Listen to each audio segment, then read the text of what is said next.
Okay, welcome to Laughing to Death Moments in Mortality with three death doulas. I am one of your co hosts, Taylor Bell, joined by. I'm Lacy Bynack. I'm Kyra Overmeyer. And we're happy to be together. We don't get to talk that much, all three of us together. And we've all been different levels of hectic in our lives. I thought I'd just ask, how are we today? How's this moment? How are we feeling in this moment? Lacy, do you want to, of course, it's what time is it there? It is 8 o'clock a.m. in Hawaii, and the sun is shining. I live in one of the rainiest, it's actually outside of Hilo, Hawaii, which is the rainiest city in America. And so the sun is out this morning, and that always makes me really happy. So I slept good. I'm doing good. I did not realize that was the rainiest place in America. City, yeah. There's more rainy regions in other places, but as far as cities, it's the rainiest city in America, yeah. Kyra, did we tell you that when I visited last fall, we carved a pumpkin and she had to keep the pumpkin in the refrigerator in between putting it out with a light, because otherwise it was just going to decay so fast because of the climate. I will say the pumpkin looked so insane that it actually got better as it got molded. I would imagine, yeah. You'll have to send Kyra a picture of her. Crackalacken? Wasn't that her name? Crackalacken was her name. Good stuff. Okay, Kyra, how are you today? Oh, so far. So it's 1 o'clock over here in the Philadelphia area. It's gray. It's been gray and rainy for several days here, which I feel like I would be okay with if I was able to just stay inside, but that's just not how I get to live my life right now. But I'm feeling okay today. I'm still in the recovery mode from having the flu last week, and my hormones are all over the place, but I'm alive, and I'm excited for this conversation. It's always interesting to just kind of contemplate various subjects around death, and then having the conversation with you two. It's really fun and engaging, How about you, Taylor? How you doing? I'm good. It's raining here too. I just started doing some revamping in my house, and so today in my bedroom I painted one wall a very dark blue, and this morning I've been putting, I think it's 35 metallic celestial stars that are like decals. Ooh. Y'all, I'm in love. Oh, it's so good. I'm halfway down. I'll send you a picture. It's very whimsy goth. It's very 90s. Love I that. need to put on the cranberries and yeah. It's good. I'm so happy. So that's been cool. Yay. Yeah. And this is working. Because y'all, we had such tech trouble last time on my end. So the fact that we've been going for what now? Five solid minutes. We're fine. We're home free. Everything is so good right now. Anyway. Okay. Well, so what we're going to talk about today. So, with this, obviously we like to sometimes come with us each having individual moments in this death work that we do, or just living life, and bring them to the table and discuss. But there's actually been one kind of banner thing that we all have been drawn to and wanted to talk about in varying ways. And it's death work for liberation, which kind of may sound a little heady. So me being me, I'm like, let's just look up the definition of liberate. But because we all know what it means in a way, but just to be clear, it does mean to free or to seek equality. And that's what we're talking about, because what I wrote here is putting our contemplations and our observations within death work into action. And so, yeah, that's what we want to talk about. And so I thought we would start off with just, in saying death work for liberation, like Lacy, what is kind of the first thing that comes up in you with that?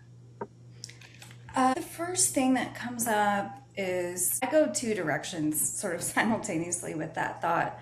And one is in advocating for the person, whether it's ourselves or for somebody else, to do what is best for them. Sometimes there's resistance to like the structures that are already in play, and just always coming back to what is actually best, what needs to be done. That focus is kind of activism. Like it turns into activism when you stay focused on the thing that actually needs to happen, because you end up kind of pushing against these other things. And thinking about death as a part of life and not resisting that as a part of life, it's a way of not being kind of held back by your own limitation and fear and things that can inhibit your fullness of life. Those are the first inklings where my brain goes whenever you talk about liberation and how death work can lend itself to that. And when your first point that you made of going against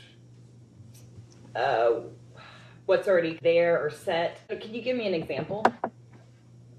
Yeah, if you've ever gone through the funeral planning steps for someone, you walk into a funeral home and you tend to be met with, this is, and I'm not saying that all funeral homes are this way or that there's even like ill intention there, but the experience oftentimes for the person who's planning is walking in and being met with, okay, well, this is how we do this. And they're going to show you options that are expensive, and there's this whole thing that happens in your mind of like, well, that feels like the right thing to do to honor the person.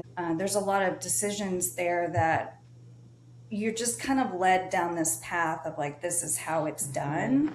I think that if you're going in with a better understanding of what you're doing there to honor the person, what they actually would want, then your choices are going to be a lot easier. And that might be, you might be pushing against what is offered to you, And in that way, it sounds, this is where childbirth, we always kind of show that there's a lot of similarities between death work and childbirth. And that's a way too, because there's a lot of ways to have a baby. But there's going to be one that's kind of just the chute you go down if you don't make different choices, if you don't get the information to make different choices. And so the same there. Yeah, and understanding that there's a consumerism aspect to it, of course, death work, that isn't necessary. You just have to kind of do your homework. Unless the person was like, yes, I want the fanciest things you have. I'm not saying it's the wrong choice. Correct. To go down a traditional path. What I would push back on is not necessarily being offered options. That's the part that gets a little bit icky to me.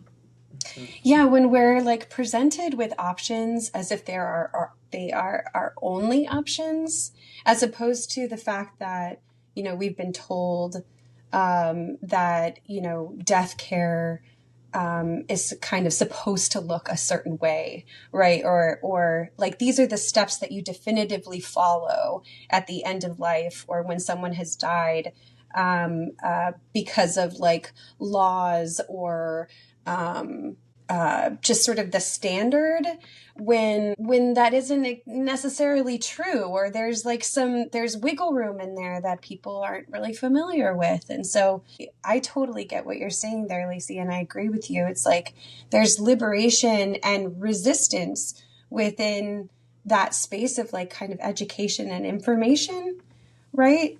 Yeah. And then for you personally, you were saying just that death work kind of keeps you in, how did you put it? Like just for your own personal life? I don't know what I said. You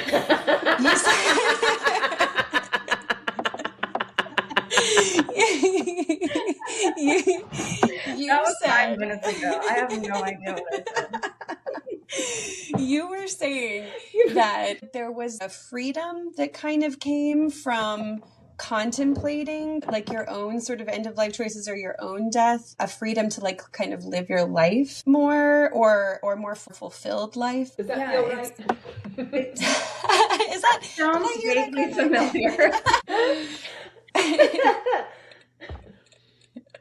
There's the hamster wheel that we all get on, and I'm sure we can all relate to that. And keeping the end in mind is a way of zooming out and not getting so caught up in that that grind, you know, like looking at problems from the point of view of your deathbed is something that I practice. You know, does this matter? Like, does this thing really matter? And it might, you know, but it's just a way to free yourself from the smallness of thinking that we all get it. I know I get into daily. You know, I think that, you know, in thinking about this subject prior to the podcast, there were lots of little thoughts that I wrote down, and two of them are ones that you just mentioned. So I agree. And in fact, I think some of that I kind of touched a little bit on that in the blog. It does create space. There's like a spaciousness that happens when you're viewing something from that lens of, okay, well, this is what I have to work with. So like, how do I move forward? And kind of going to the point of, Taylor, that you often make is like, okay, all we have then is this very present moment. Then, and in that space, there's a lot of freedom. There's a lot of liberation within that. Like, this is what we have to work with definitively, is this moment right here, right? And Kyra, so same question, like when we're talking first, bringing up death work for liberation, what's kind of your initial thought? There's a couple of things that kind of landed. So within the space of death care and liberation, and I think of like liberation and resistance going kind of hand in hand. And the way that we're going about it is taking this like idea of like this standard and sort of flipping it and providing information to make it more like almost like palatable. Because right now it's so clinical. Everything is so clinical when it comes to death and dying. Like in a lot of ways, right? I don't want to generalize, because there are some cultures that get it real right in terms of caring for their dying and the dead. But on the West over here, you know, it's all just very one-way street. And for a lot of people, it just evokes a lot of fear. And then kind of like coming back into that idea of like, well, if we have the information, even just the information of what it looks like to die, like what a dying body looks like, then that kind of creates this space of like, okay, we know what to expect. So then we can tend to the actual like sacredness of the moment. Then the idea of like, oh my God, is this how it's supposed to be? Like, is this an emergency? I was thinking about it in terms of like how this work really does allow for our culture to kind of come back to what we're meant to do, which is come together and help each other and support each other. Well, yeah, which is another big aspect. There's the option to ask for help to start laying groundwork and get to whatever it is, whether it's family, neighbors, friends, church people, whatever you've got, you know, around you. And it's like learning that skill again of calling in help and just not feeling like, oh, I'm being a burden. I'm being part of a community. Yeah, definitely. I like what you said about when the focus ends up being so intensely on, does this need to be fixed? Is this a medical emergency? There's so much happening. And really, when I think back about how I became a death doula, it's because I was in a situation where I wasn't the primary person that was having to deal with all of that medical stuff. And I found an opening there. there was a little more space for me. I was like, oh, there's so much good stuff in here that can get overlooked. Yeah. A lot of opportunities. And so what you said really struck me as coming back to connection and community. And I didn't really think about the liberation from this individualism. That wasn't even really on my radar, but that is such a big part of what I know all three of us do think about and push up against in different ways. Okay, well, yeah, so where my mind went, the thing that hasn't been discussed yet, death planning. In order to make a death plan, there's first a willingness to discuss death. Like, that has to happen first. And then you get to see where you do have options, right? And choices. And then I've said this to so many people, a big part of death planning is following that thought or idea all the way through. Because it's nice to just have an idea, but if you like, oh, I want to have a natural burial. Okay, but where? Is there somewhere close to you? Okay, and then are you shrouded? You get what I like, did you follow it all the way through?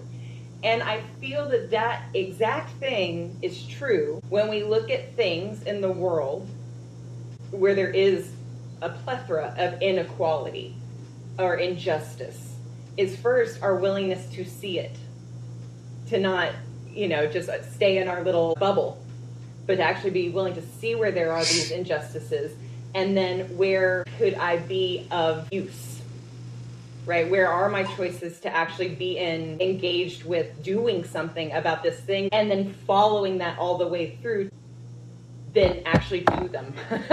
Sign up for that workshop, buy that book, join that group. Death work has really shown me, like, where you see something that is very difficult, well, then where do we go from there? I think it's kind of uncanny to me how much parallel there is. Almost like how we were talking earlier about there's so much parallel between the birth process and the death process. To me, death process and social justice, there's so much there. Even, and even just how death care, there's a lot of inequality there for who gets care and what kind of care and what access to care. And so it's just, it all starts with this willingness to see it. And we love saying, right? Death work is for everybody. Death is all around. There's a lot of different variations on death. And so it's something we can all engage with and do something to elevate the human experience while we're alive. Yeah, Taylor, you are really thoughtful about following things all the way through and finding actionable actions.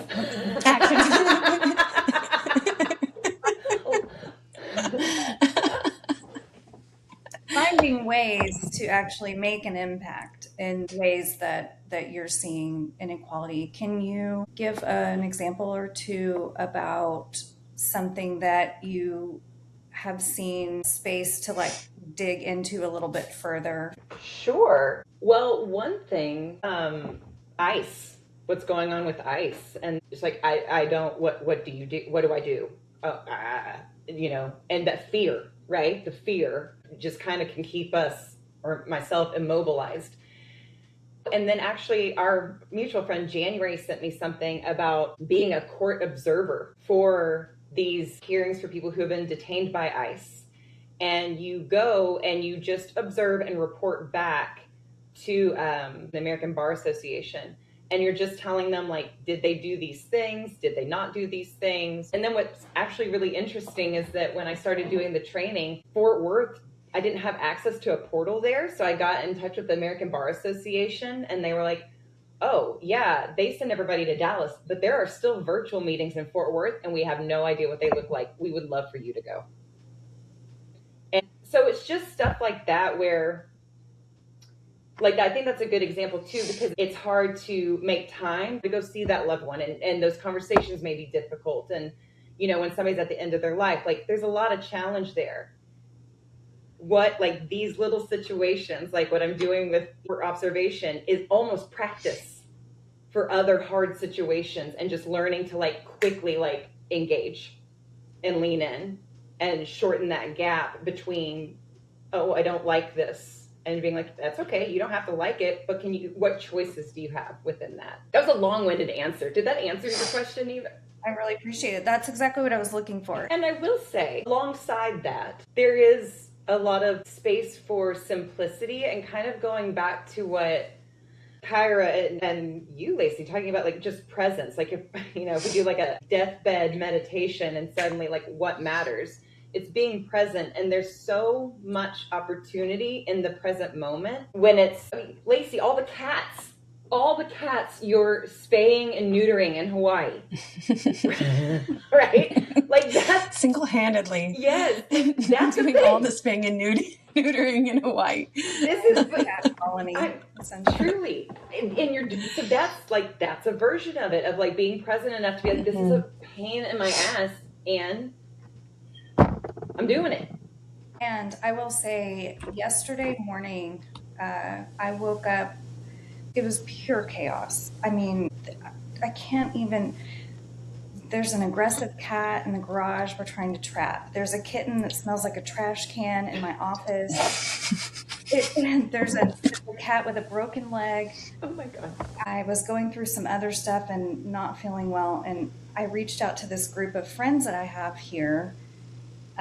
We all met through like a women's support network where we like support each other's small businesses, and we've become good friends. And I sent out a very vulnerable text in this group like, guys, I'm not doing okay over here. Here's the situation. I'm kind of at my wit's end. And people came through, and someone came and got the trash can kitten.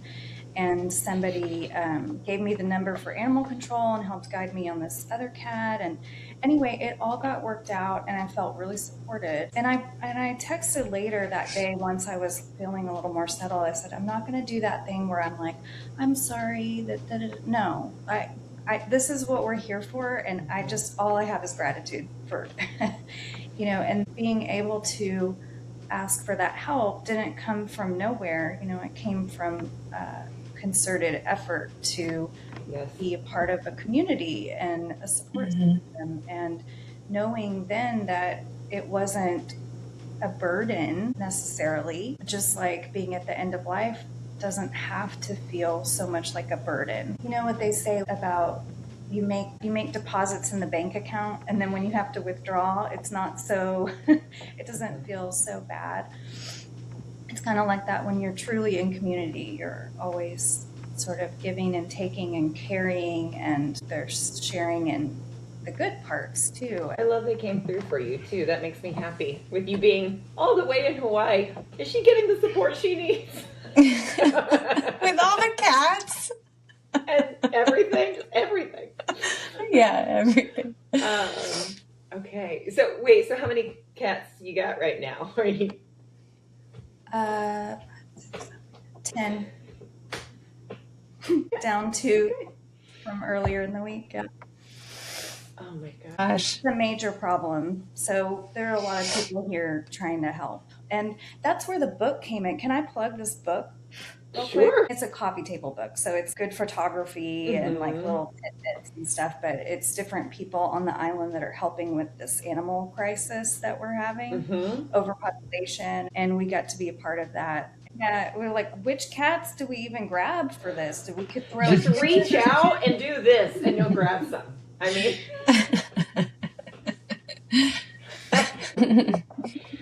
oh, that's good stuff. But it doesn't have a name yet, the book.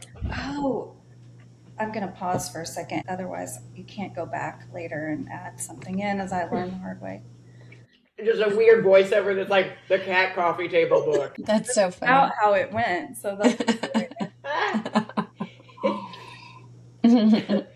yeah, we did try that once, Kyra, like to go back in and just like, I think it was just your name or something was real quiet. That's all it was. So, but it was like, Lacy.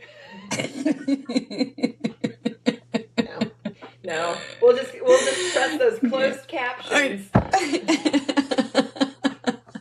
I'll do Wait, so did you find it? No, not I yet. did, yeah. Oh, what is it? Okay, the name of the book is Pause at Home, like a play on take a pause. Pause at home, slow living with our animal companions. And it's going to be so cute.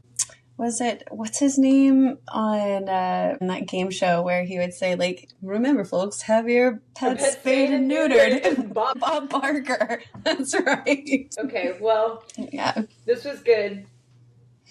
I like this discussion a lot, and I love y'all. Love you too. Bye. Bye.